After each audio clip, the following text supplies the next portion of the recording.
बातों को आप ज़रूर ध्यान में रखें, नहीं तो आपके जो फॉर्म है वो रिजेक्ट भी हो सकते हैं। फिर आपको मतलब काफ़ी सीबीएसई रीजनल ऑफिस के चक्कर भी काटने पड़ सकते हैं।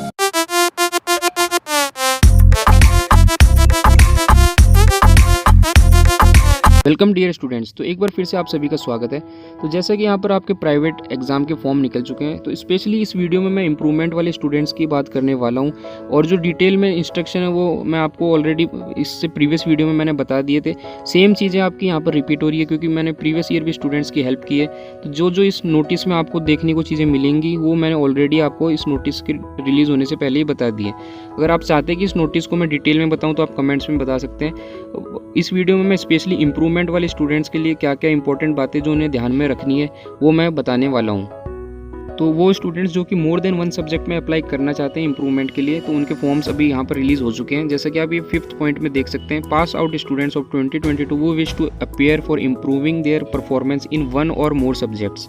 तो ये आपके फॉर्म यहाँ पर रिलीज़ हो चुके हैं। एंड स्टार्टिंग जो आपकी फॉर्म की डेट है वो 17 सितंबर से यहाँ पर आपके फॉर्म फिलिंग स्टार्ट हो जाएगी। एंड मैं आपको इंपॉर्टेंट बातें इस वीडियो में बताने वाला हूँ, इसलिए वीडियो को कंप्लीट देखें ताकि आपका कोई डाउट ना रहे। तो आपका जो प्रोसेस है वो पूरा का पूरा फुली ऑनलाइन रहने वाला है। इसमें आपकी फ़ी पेमेंट एंड फॉर्म पूरा का पूरा आपका फुल प्रोसेस आपका ऑनलाइन रहने वाला है। एंड जो मैंने आपको ऑलरेडी बताया कि एग्जामिनेशन सेंटर जो आपको फिल करना है वो आपको काफ़ी केयरफुल होकर भरना है, क्योंकि इसी सेंटर जो आप भरेंगे उसी पे आपका एग्ज़ाम सेंटर पड़ेगा, उसी स्टेट में, उसी सिटी में। तो आपको जो अपना एड्रेस है वो आपको काफ़ी ध्यान में रख के भरना है। तो अब हम एलिजिबिलिटी क्राइटेरिया की बात करते हैं इंप्रूवमेंट एग्जाम के लिए स्पेशली। तो यहाँ पर आप जैसा कि देख सकते हैं, only such students who have passed the examination of board exam in 2022 can apply for improving his or her performance in one or more subjects, provided he/she should have appeared in the same subjects in the examination held in 2022।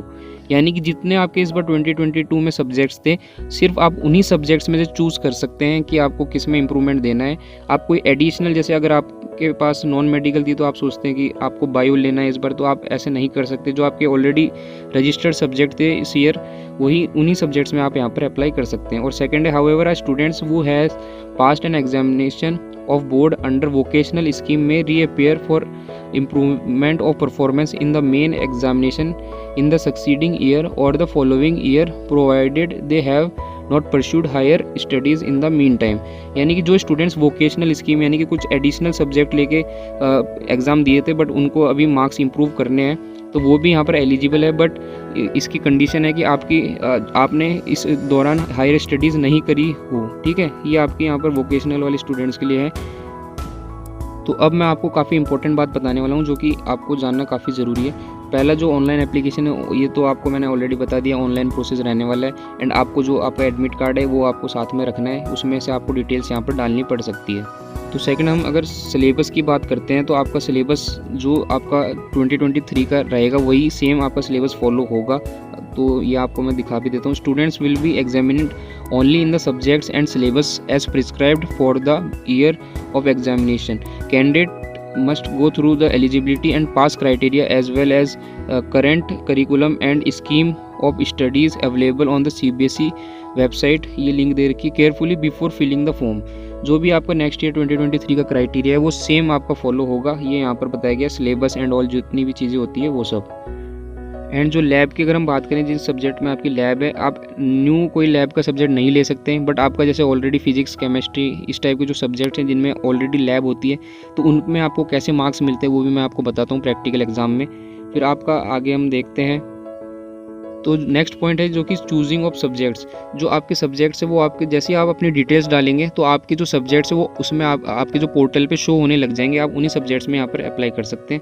And अगला point है कि care while indicating the subject code against language. यानी कि जैसे आपके language subjects होते हैं English या फिर हिंदी, तो उसमें भी आपका रहता है कि आपका कोर्स ए कोर्स भी रहता है, उसमें भी आपको ध्यान रखना है, ये बताया गया है।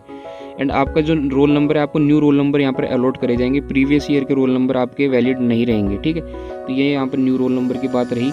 एग्जामिनेशन सेंटर, जो कि मैं आपको काफ़ी देर से बता रहा हूँ कि जो आपके एग्जामिनेशन सेंटर है वो आपके एड्रेस के बेसिस पे मिलेंगे। यहाँ पर examination centre once allotted will be final and no request for change of examination centre will be considered. Examination centre will be allotted by board based on the city choice filled in the examination form by the student. ठीक है, फिर अब correct यहाँ पर आपको postal address डालना है, क्योंकि आपकी मार्कशीट वगैरह आपके एड्रेस पे आती है। फिर आपकी जो फीस पेमेंट है वो सारी ऑनलाइन वगैरह होती है, ये मैंने आपको ऑलरेडी बता दिया है। एंड आपकी यहाँ पर इमेज भी, एक फ़ोटो आपको अपलोड करनी पड़ती है, जिसका साइज़ यहाँ पर 40 KB से कम होना चाहिए। अभी मैं आगे आपको डिस्कस करूँगा इमेज के बारे में भी। फिर यहाँ पर जो issuance of marksheet and certificate है, इसके बारे में बात करते हैं।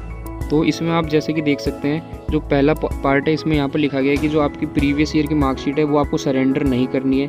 आपकी जो दोनों मार्कशीट है वो आप रख सकते हैं। ठीक है, कि क्लियरली मेंशन कर रखा है, क्योंकि स्टूडेंट्स का डाउट आ रहा था कि प्रीवियस ईयर की हमारी जो मार्कशीट है वो हमें सरेंडर करनी पड़ती है कि नहीं, तो यहाँ पर बता दिया है। एंड जो सी पॉइंट है, इसमें आपको इंप्रूवमेंट वाले स्टूडेंट्स के लिए यहाँ पर क्लियरली बताया गया है कि the candidates appearing for improvement of performance और additional subject will be issued a separate fresh marksheet यहाँ पर मिलेगी, reflecting only the marks obtaining in the said examination.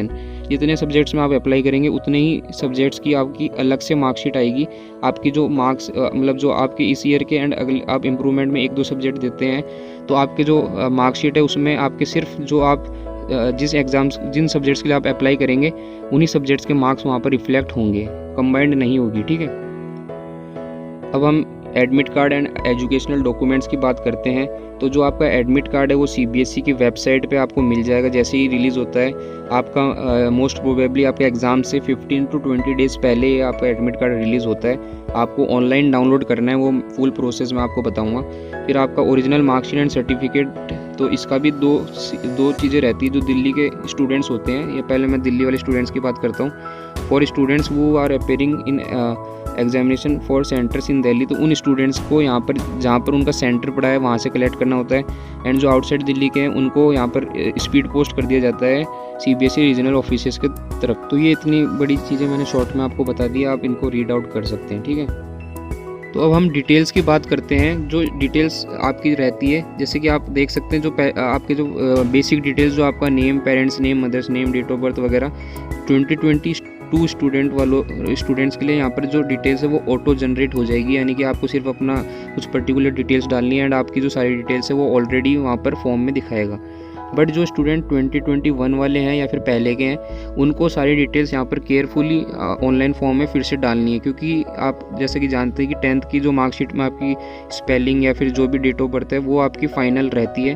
तो आपको ये सारी डिटेल्स बहुत ही ज़्यादा ध्यान में रख के डालनी है। ठीक है, एंड अगले पॉइंट की तरफ हम चलते हैं, जो कि वही है करेक्ट, आपको अपना कॉम्बिनेशन वगैरह, रोल नंबर एंड जो आपका स्कूल नंबर होता है, वो सारी जो डिटेल्स आपसे मांगी जाएगी। फिर मतलब इन शॉर्ट आपको एडमिट कार्ड अपना पास में रखना है, उसके अंदर से जो डिटेल्स है वो आपको यहाँ पर एंटर करनी पड़ेगी। फिर है in case wrong details are filled the application will not be proceed and error message will be displayed. ठीक है, फिर अब हम प्रैक्टिकल एग्जाम की बात करते हैं। इतने छोटे से पॉइंट में प्रैक्टिकल की बात करी गई है। The practical internal assessment project ETC marks scored by the candidate will be carried forward, यानी जो आपके प्रैक्टिकल के मार्क्स है वो आपके कैरी फॉरवर्ड हो जाएंगे। जो इस ईयर आपके मार्क्स थे वही सेम आपके मार्क्स कैरी फॉरवर्ड हो जाएंगे, या फिर प्रो राटा मेथड, यानी कि जो स्टूडेंट्स प्रैक्टिकल में क्लियर नहीं कर पाते तो उनका यहाँ पर प्रो राटा, जितने आपके थ्योरी में आप स्कोर करोगे उसी के बेसिस पे आपको प्रैक्टिकल में मार्क्स यहाँ पर दिए जाएंगे। प्रो राटा मेथड का ये मतलब होता है। तो और वो स्टूडेंट जो कि प्रैक्टिकल एग्ज़ाम जिन्होंने दिया ही नहीं है, तो उनके लिए यहाँ पर अलग से प्रैक्टिकल एग्ज़ाम कंडक्ट कराए जाएंगे। ठीक है, तो अब हम फ़ोटो के बारे में बात करते हैं, क्योंकि फ़ोटो आपकी काफ़ी इंपॉर्टेंट है। जब आप एग्ज़ाम देने जाएंगे तो आपका वेरिफिकेशन के लिए फ़ोटो आपकी देखी जाती है, तो इसलिए आप फ़ोटो आपकी 6 मंथ से ओल्डर नहीं होनी चाहिए, यहाँ पर लिख रखा है। बाकी यानी 80% आपका फेस उसमें रहना चाहिए। ये सारी डिटेल्स आप एक बार पॉज करके पढ़ सकते हैं। तो ये फ़ोटो का आप ध्यान रखें, और 40 KB से साइज़ कम होना चाहिए। तो हम इम्पोर्टेंट बात पे आते हैं, जो कि आपकी फ़ीस के ऊपर है। तो यहाँ पर आपकी जो फ़ीस है वो आपकी 300 पर सब्जेक्ट यहाँ पर ली जाएगी, ये इम्प्रूवमेंट स्टूडेंट्स के लिए। यानी कि आप एक सब्जेक्ट में अप्लाई करना चाहते हैं तो आपका 300 है, और आप 2 में करना चाहते हैं तो 300 × 2, 5 में करना चाहते हैं तो 1500 फॉर 5 सब्जेक्ट्स। ठीक है, ये आपको यहाँ पर क्राइटेरिया है फ़ीस का। और उससे भी ज़्यादा इंपॉर्टेंट यहाँ पर आपकी डेट्स, क्योंकि ये जो डेट है अगर एक बार निकल गई फिर आपका फॉर्म मतलब आप फिल नहीं कर सकते हैं। उसके बाद आपको मतलब कि काफ़ी प्रॉब्लम फेस करनी पड़ेगी, आपको 1 साल का वेट करना पड़ेगा। इसलिए आप डेट्स का काफ़ी ध्यान रखें। जो स्टार्टिंग डेट है वो आपकी 17 सितंबर जो कि स्टार्ट हो चुके हैं ऑलरेडी, एंड लास्ट डेट है वो 30 सितंबर है। ठीक है, ये है आपकी विदाउट लेट फ़ी। तो आपकी लेट फ़ी भी यहाँ पर 2000 रुपीज़ पर कैंडिडेट यहाँ पर लेट फ़ी है। अगर आप इस डेट में नहीं फिल कर पाते हैं तो फिर आपको लेट फ़ी के साथ 1 अक्टूबर से लेकर 7 अक्टूबर तक का यहाँ पर टाइम मिलेगा। एंड यहाँ पर क्लियरली लिखा है कि last date will not be extended. ठीक है, तो आपको यहाँ पर अपनी फ़ी पेमेंट एंड जो फॉर्म है वो इन डेट से पहले फिल कर देना है। तो यही कुछ इंपॉर्टेंट बातें यहाँ पर सामने आ रही थी, तो मैंने आपके साथ शेयर कर दी। अगर आपके कुछ और डाउट रहता है तो आप कमेंट्स में पूछें, और नेक्स्ट वीडियो में आपके क्या क्या किस टाइप के आपके डाउट्स जो भी रहेंगे वो नेक्स्ट वीडियो में मैं कवर करूँगा।